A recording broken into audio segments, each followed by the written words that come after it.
मौलवी साहब, निकाह के वक्त हाजरीन में से किसी को इस शादी पर कोई एतराज तो नहीं? सहमी सहमी दबी सी आवाज आई। जी मुझे है। मौलवी साहब, तुम खामोश रहो बदतमीज, तुम दूल्हे हो। गुल खान का सर फट गया। डॉक्टर के पास गया दिखाने। मरहम पट्टी कराने के बाद डॉक्टर ने पूछा, गुल खान ये कैसे हुआ?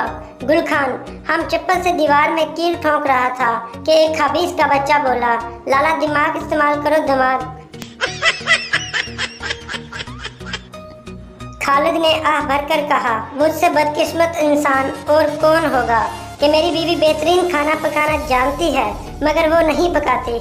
ये मत कहो, अहमद ने कहा, दुनिया में तुमसे बड़े बदकिस्मत भी मौजूद हैं। मेरी बीवी की मिसाल ले लो, वो खाना पकाना नहीं जानती मगर फिर भी पकाती है। बीवी ने शोहर का मोबाइल देखा। फोन में लड़कियों के नाम यूं महफूज थे, पड़ोसन की बच्ची, नई बच्ची, पुरानी बच्ची, सामने वाली बच्ची। बीवी को तजस्सुस हुआ कि मेरा नंबर उन्होंने किस नाम से महफूज किया है। बीवी ने अपना नंबर डायल किया तो स्क्रीन पर लिखा हुआ था, पागल की बच्ची।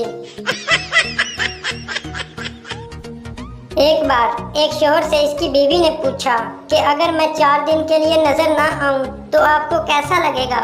शोहर ने यकदम खुशी से कहा, अच्छा लगेगा। फिर तो पीर को भी बीवी नजर ना आई, मंगल को भी नजर ना आई, बुध को भी नजर ना आई, जुमेरात को भी नजर ना आई और आखिरकार जुमा को जब आंखों की सूजन कम हुई तो फिर थोड़ी थोड़ी नजर आने लगे। आदमी, जनाब, आप सिर्फ शादीशुदा अफराद को ही मुलाजमत पर क्यों रखते हैं? अफसर, क्योंकि इनमें बेइज्जती बर्दाश्त करने की सलाहियत होती है और घर जाने की जल्दी भी नहीं होती। मज़ीद ऐसी फ़नी वीडियोस देखने के लिए हमारा चैनल सब्सक्राइब करें। शुक्रिया।